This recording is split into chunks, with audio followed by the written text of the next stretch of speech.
हम सभी को याद रखना चाहिए कि जीवन में दुख और सुख दोनों का ही अस्तित्व है। इस संसार में सब कुछ परिवर्तनशील है और हमारी आंतरिक शक्तियां ही हमें संकटों से निकालने में मदद कर सकती हैं। कृष्ण वाणी ने हमें सिखाया है कि हमें संघर्षों के माध्यम से परिवर्तन करना चाहिए और हमें अपने कर्तव्यों को निभाना चाहिए। वह हमें यह बताते हैं कि दुख से बाहर निकलने के लिए हमें अपनी सोच को परिवर्तित करना होगा और प्रयासशीलता से आगे बढ़ना होगा। अपने जीवन के हर मोड़ पर हमें जीवन की नई दिशा के लिए आगे बढ़ना चाहिए। कृष्ण भगवान ने अर्जुन को युद्ध में उत्साहित करते हुए कहा था, कर्मण्येवाधिकारस्ते मा फलेषु कदाचन माँ कर्मफल है तुर्भूर्मा ते संगोस्त्व कर्मणि, अर्थात तू कर्म में ही अधिकार रखता है लेकिन फलों में कभी नहीं।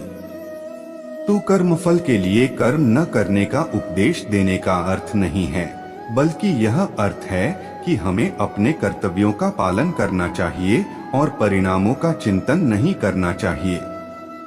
दुख की घड़ी में हमें अपनी आत्मशक्ति को समझना चाहिए।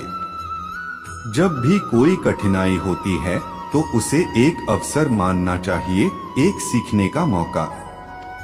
जीवन के अनुभव हमें मजबूत और समर्पित बनाते हैं।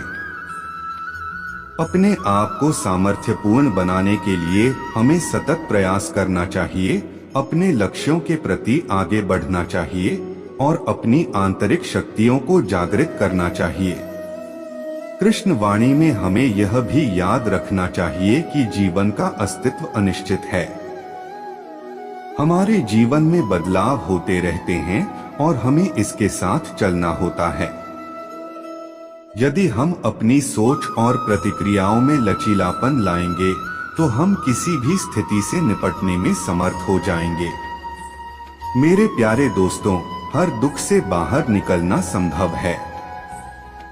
हमारी आंतरिक शक्तियों को जगाने, सकारात्मक सोच को प्राप्त करने और कर्मठता के माध्यम से परिवर्तन लाने से हम अपने जीवन को मजबूत बना सकते हैं।